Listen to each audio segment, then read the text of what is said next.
Okay, example on how to divide fractions. For example, 1/3 divided by 4/7, it is equal to 7/12.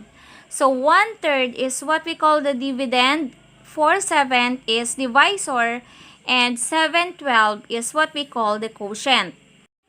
Okay, now let's have dividing simple fraction by another simple fraction. Okay, number 1 example, 2/3 divided by 1/7. So the solution is to first get the reciprocal of the divisor. So meaning yung kabaliktaran ng divisor natin, which is ang divisor natin is 1/7. The reciprocal is 7/1. Okay, the next, after natin nakuha ang reciprocal ng divisor, i-change natin yung divide sa multiply. Okay, so now we have 2/3 times 7/1. So yung divide, pinalitan natin ng times. And then, ni-reciprocal or binaliktad natin yung 1/7, naging 7/1. And then, i-multiply natin yung numerator sa numerator, denominator sa denominator. So, yan yung third step. So, 2 times 7 is 14. 3 times 1 is 3.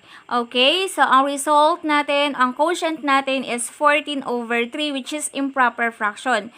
Kapag ang quotient ay improper fraction, kailangan nating i-simplify at gawing mixed number.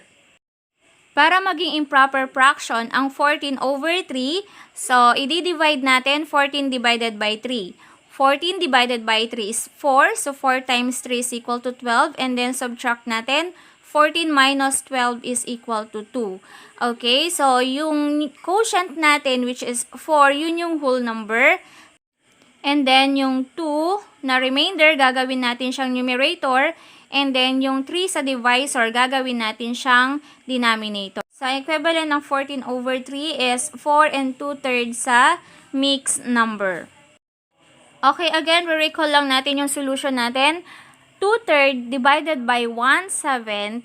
Ang gagawin natin, kakopy lang natin yung dividend, which is 2/3. Then, yung divide papalitan ng times. And then, yung reciprocal ng divisor is 7/1. And then, i-multiply lang natin yung dalawang fractions, numerator sa numerator, denominator sa denominator. So, 2 times 7 is 14, 3 times 1 is 3. And then, 14 divided by 3, gagawin natin mixed number. So, it becomes 4 and 2/3.